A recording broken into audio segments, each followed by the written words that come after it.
আসসালামু আলাইকুম ভিউয়ার্স, আশা করছি সবাই ভালো আছেন। শীতের শুরুতে নিয়ে এসেছি বিবিখানা পিঠা। বিবিখানা পিঠা এক একজন এক একভাবে তৈরি করেন, তবে আজকে আমি যে রেসিপিটি শেয়ার করব সেটা একদমই অথেন্টিক। আশা করছি আপনাদের ভালো লাগবে। প্রথমে বিবিখানা পিঠার মিশ্রণ তৈরি করার জন্য একটা বোল নিয়ে নিলাম, তারপর দিয়ে দিলাম এখানে 1 কাপ কুসুম গরম দুধ। এরপর এখানে নরম খেজুরের গুড় নিয়েছি, আমি এখানে 1.5 কাপ খেজুরের গুড় দিব। এখন গুড়টা দুধের সাথে খুব ভালো করে মিশিয়ে নিব। যেহেতু দুধটা একটু গরম আছে তাই গুড় খুব তাড়াতাড়ি মিশে যাবে। গুড় যখন দুধের সাথে খুব ভালোভাবে মেশানো হয়ে যাবে তখন একটা স্ট্রেইনারের মধ্যে দিয়ে দিব 1.5 কাপ চালের গুঁড়ো এবং 1.25 কাপ ময়দা।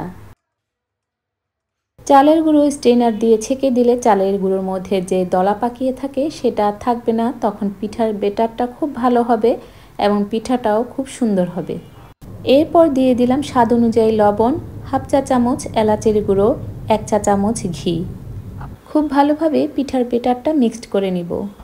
মিশানোর সুবিধার্থে আমি চামচটা চেঞ্জ করে নিলাম। দেখুন খুব সুন্দর একটা স্মুথ ব্যাটার হয়েছে এবং পিঠার ব্যাটারের কনসিস্টেন্সিটা ঠিক এই রকম থাকবে। এরপর 1 কাপ কোরানো নারকেল দিয়ে খুব ভালোভাবে মিশিয়ে নিব। মিশানো হয়ে গেছে, এখন আমি একটা পুডিং বক্স নিয়ে নিলাম। এই পুডিং বক্স চুলার মধ্যে গরম করে নিয়ে এর মধ্যে দিয়ে দিব 1 চা চামচ ঘি। এখন বক্সের মধ্যে পিঠার ব্যাটারটা ঢেলে দিব। এইভাবে যদি বক্সটা গরম করে ঘি দিয়ে তারপর পিঠার ব্যাটারটা ঢেলে দেই তাহলে পিঠার কালারটা খুব সুন্দর হয় এবং পিঠা হওয়ার পর খুব সুন্দরভাবে বক্স থেকে উঠে আসে। এখন বক্সের ঢাকনাটা লাগিয়ে দিলাম। তারপর চুলে একটা হাঁড়ি বসিয়ে দিলাম, মাঝখান থেকে দিয়ে দিলাম একটা স্ট্যান্ডের উপরে পিঠার বক্সটা বসিয়ে দিলাম এবং ঢাকনা দিয়ে ঢেকে দিলাম 1 ঘন্টার জন্য। চুলার আগুন প্রথম 10 মিনিট থাকবে মিডিয়াম লোতে, এর পরের 50 মিনিট একদম লো করে দেব।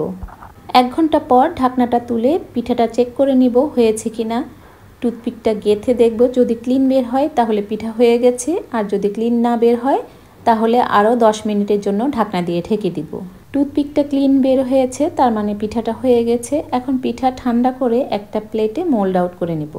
অসম্ভব সুন্দর একটা ঘ্রাণে পুরো ঘর মমো করছে, যা আপনাদেরকে ভিডিওতে বোঝানো যাচ্ছে না।